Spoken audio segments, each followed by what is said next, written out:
Hi Libra, this is Jav. Welcome pa sa ating channel. By the way, Libra, this is your second half of the month of October from October 15 to 31, 2025.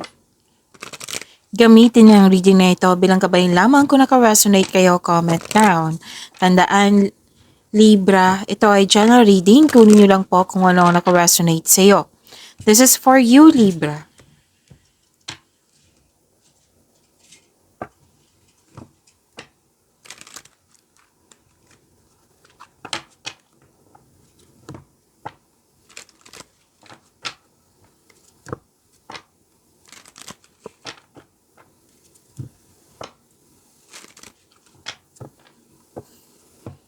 Para po ito sa iyo, Libra.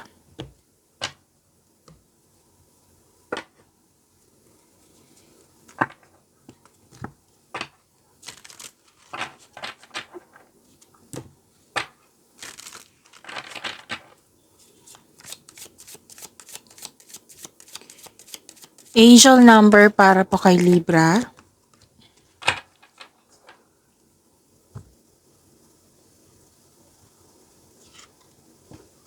Oh, angel number 31.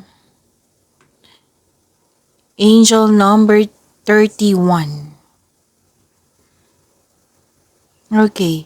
Sabi po dito, your approach to life is an effective mix of both practicality and imagination. Your mind is steering with creative ideas and you have the organizational skills to manifest them to life. So, let us say the power affirmation to attract more blessings. Let us say the power affirmation. I am disciplined. So, this is about creativity, creative expression, and you are divinely support. Okay? You have divine support and goal-oriented mindset. May progress, may changes. Yes. Okay, how to respond to angel number 31. Trust your intuition. Mag-pay attention kayo sa inyong creative ideas and the guidance you receive. Okay? Sa intuition kasi, sa mga hindi pa nakakaalam, si intuition po, Libra, ay siya yung maggagabay sa'yo kung ano yung susunod na hakbang patungo sa right path, patungo sa success. Next is taking action. Okay, use your creative abilities, your talent, your skills, your talino to move forward with your plans. Next is stay positive. I-maintain nyo po yung positive outlook nyo. As it is a sign of divine support for your journey. Okay? Para ma-manifest nyo din. Positive mindset. Okay?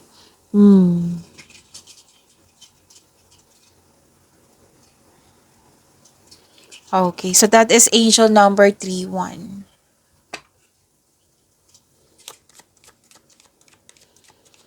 Maraming salamat po sa inyong patuloy na suporta, sa mga nag-donate, sa mga hindi nag-skip ng ads, maraming salamat po. Sa mga hindi pa nag-subscribe, subscribe na po kayo at click bell notification para malaman nyo na may bago tayong video. Para sa mga gustong magpa-reading, comment po kayo ng personal reading. Again, comment kayo ng personal reading and check my reply sa comment section.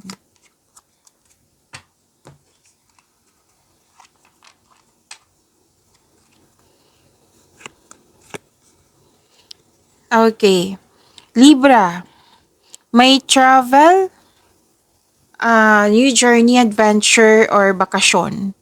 At bibigyan mo na ng aksyon yung matagal mo ng plano. And may exciting na ganap. May nag-uusap din dito na magkakapatid. At may advice ang card nyo dito, Libra, na sana'y ma-overcome nyo po itong overthinking, stress, anxiety, fear, doubt, or hesitation. Kung hindi kaya, seek help. Okay? Huwag po daw kayo maniwala agad sa chismis. Kasi baka ito yung dahilan kung bakit na nagkaroon ng anxiety or overthinking. Okay? So, mag-focus kayo sa exciting na ganap, Yung travel na kung nakikita dito, bagong simula, new journey, adventure, bakasyon.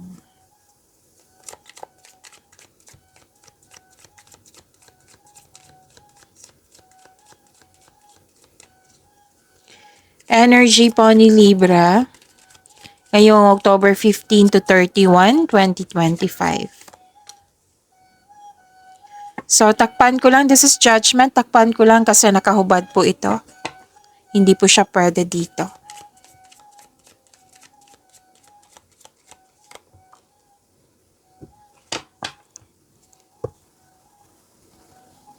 Kung may napansin kayo na repeating message, yan po yung pinupush na cards, ng cards sa inyo.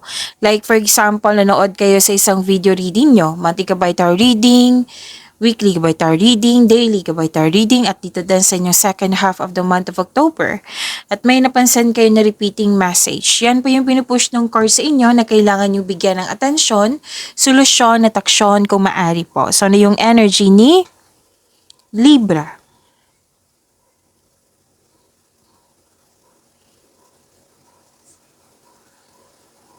May awakening, may pagtanggap, may self-assessment, atonement. By the way, this is an ending with new beginning. Pero ang ganda ng transformation na ito, Libra, kasi you have the power. Yung increased confidence, you have strength, hinarap mo ito, you're taking an action with courage, yan. May parating na paghahatol or may pagbubunyag, maari din may magsasorry sa iyo, Libra. And this is also means accept and release your past so you are able to enjoy the next phase of your life. Kailangan po ng forgiveness. Siyempre, kailangan ng letting go and forgiveness. Kung tungkol to sa career and money, ang sabi ng card dito, mag-focus kayo sa pag-release na nakaraan at mag-move forward kayo into a new and more successful period. Yes. Acknowledge for your success is coming. May parating po. May financial growth ako nakikita dito. Libra, claim niyo po.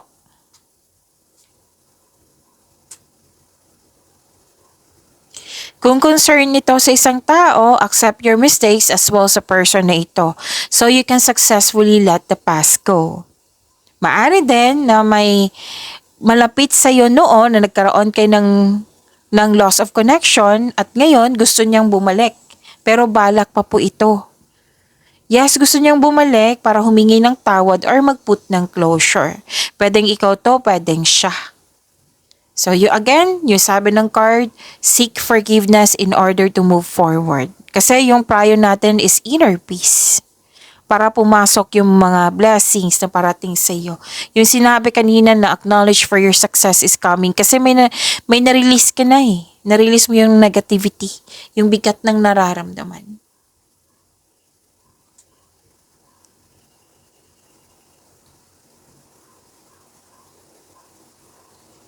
Alam mo, Libra, yayaman ka. Yes, sabi yan ng card. Kasi marunong ka magtipid at ingat na ingat ka sa naipon mo. This will lead you to have a financial abundance and personal growth. Huwag mo lang daw kalimutan na bigyan ng panahon yung sarili mo. Kumbaga, pamper yourself, deserve mo yan. Binavalue mo ang pera at hindi ka madamot. And nakikita ko dito na hard worker kayo. Magkaka-receive kayo ng regalo, alok, or pamanang parating. Pwede. Lahat kayo ha, single ka man, marelasyon sa buhay mag-asawa. Sense of stability talaga nakikita ko dito. Kaya very strict ka sa iyong ipon. You're saving money for the future or may specific goal kayo. Kaya yun po, very strict ka sa ipon mo. Ang ilan sa inyo nagpasya na mag-abroad or nasa abroad na kayo na may nagpasya kayong umuwi para magbakasyon or lipat country ito.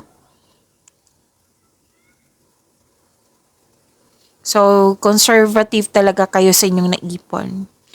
At investment. Basta yung hard work mo para magkaroon ng financial security.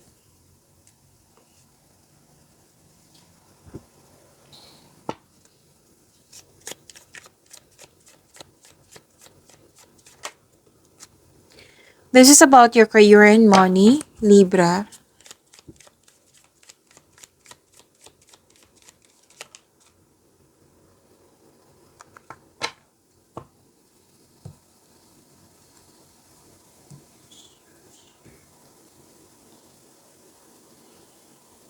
You're walking away.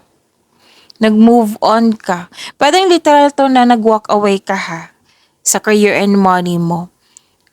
Pwedeng may nagsabi sa akin ngayon, end of contract. Malapit na or na may end of contract na. Pwede din iniwan mo ah, yung position mo. Pwede. Basta ready ka nang may iwan ka or palitan. Ginawa mo ito, Libra, kasi gusto mo ng growth. Gumawa ka ng aksyon para mas yung masunod yung ambisyon mo sa buhay. Basta yung action mo ay para sa growth. Kasi na-found out mo na hindi pala to effective or hindi pala to okay kasi masyadong slow yung progress niya.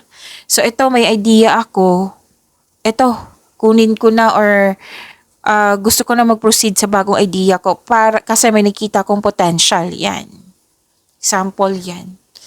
Basta gagawa kayo ng paraan. Pwede din naman na hindi kayo umalis dyan, kundi may papalitan lang kayo. Kasi may mga bagong ideas kayo, papalitan nyo lang kasi hindi siya nag-work, masyadong slow.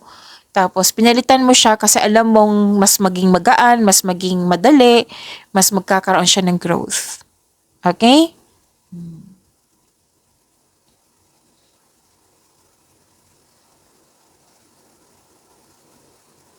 Oh, by the way, butit na patingin ako kasi may nagsabi sa akin, tingin ka. Okay. Okay. So, tingnan ko muna dito. Baka may naulit. May naulit May naulit na number. Angel number 88. So, it signifies financial abundance. Ang ganda. 88 Oo, Libra. Deserve mo to, ha? So, angel number 88. This is financial abundance. And abundance to and manifestation, granted yung manifestation mo, you receive rewards and opportunities. Ang ganda. And full of action and focus. Okay? So, what to do when you see angel number 88? Kasi may 88 po dito. Stay positive. Ito din yung sinabi, diba, kanina, na stay positive. Positive mindset, yan yung pinaka-importante. Kasi ma-manifest mo yan Okay? Acknowledge the positive energy surrounding you and maintain a positive outlook on your future. Take action. Siyempre, actively pursue your goals and dreams. At makinig kayo sa inyong intuition. Magtiwala din. Trust your intuition. Listen to your inner guidance. Oo. Kasi it will help you recognize and seize the new opportunities coming your way. Okay? So, ang ganda nito. I-claim nyo po. Lalo na yung financial abundance, rewards and opportunities. Which is sinabi naman dito kanina, di ba? And by the way, yung sinabi ko kanina dito sa energy nyo, na naging disiplinado kayo at nang dahil sa disiplina mo sa kaperahan mo, yayaman ka. Di ba sabi yan ng card? Sabi dito, I am disciplined. Nag-clarify din.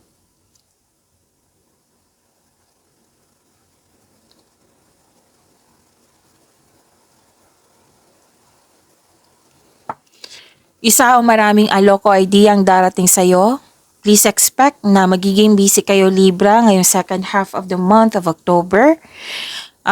May parating na exciting new opportunities which is sinabi kanina ng angel number 88 nyo po. Financial stability, sinabi rin yan. Nagkaroon ng abundance po sa kaperahan. Diba ang ganda? Deserve nyo to, Libra. Claim nyo po.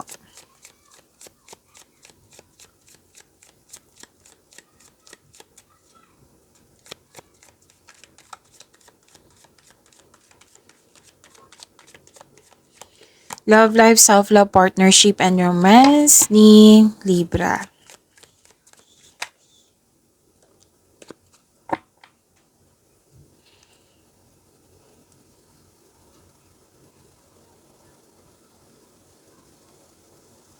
Libra.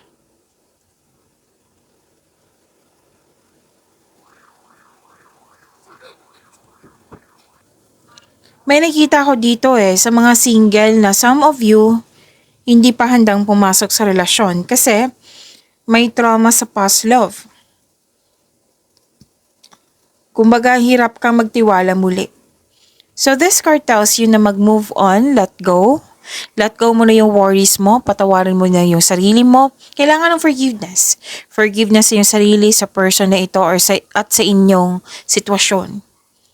Kasi deserve niyong mahalin, Libra.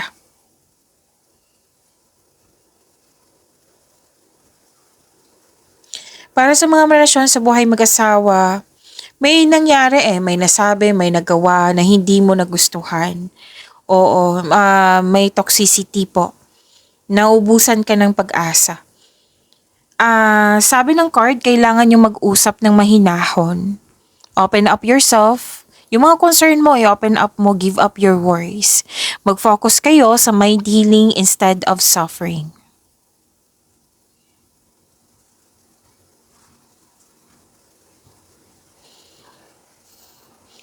Nag-spend time ka sa mga taong nagbigay ng inspiration sa iyo and motivation. Lahat kayo. May sinasabi rin dito sa mga single po na makakatagpo ka ng partner through friends connection.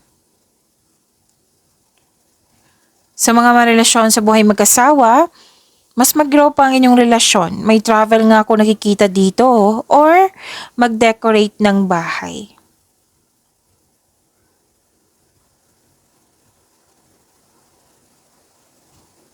Sa mga single po, yung parating sa inyo is financial stable at sobrang generous.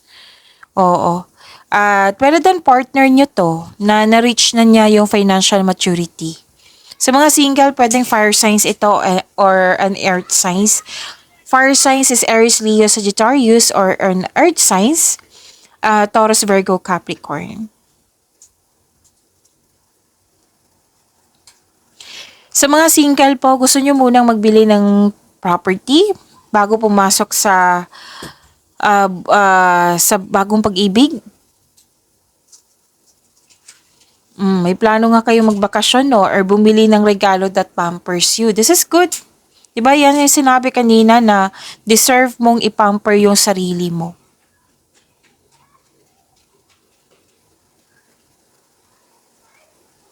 So may ilan dito kakapasok lang ng relasyon at travel pa rin yung nakikita ko dito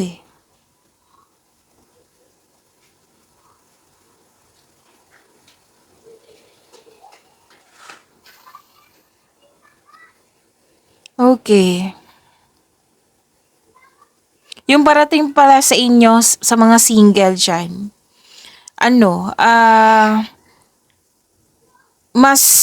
matalino, trustworthy, mas marunong magbalanse sa kanyang emotion. Ang laki ng energy ng dito, single parent. Pwedeng kayo to or pwedeng yung nagbigay ng influence sa'yo. Or kausap mo ito.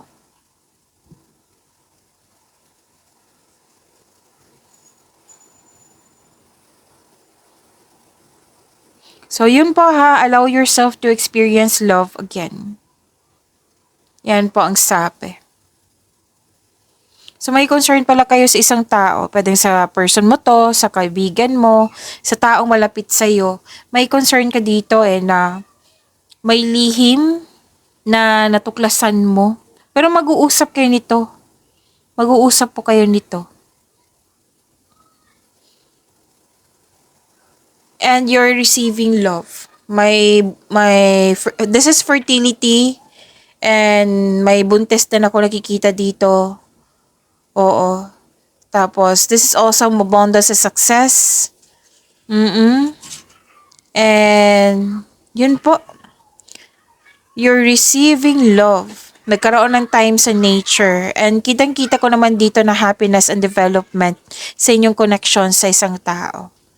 Okay, pagyamanin niyo po yung blessings sa binigay sa inyo, Libra. See you tomorrow. Maraming salamat po.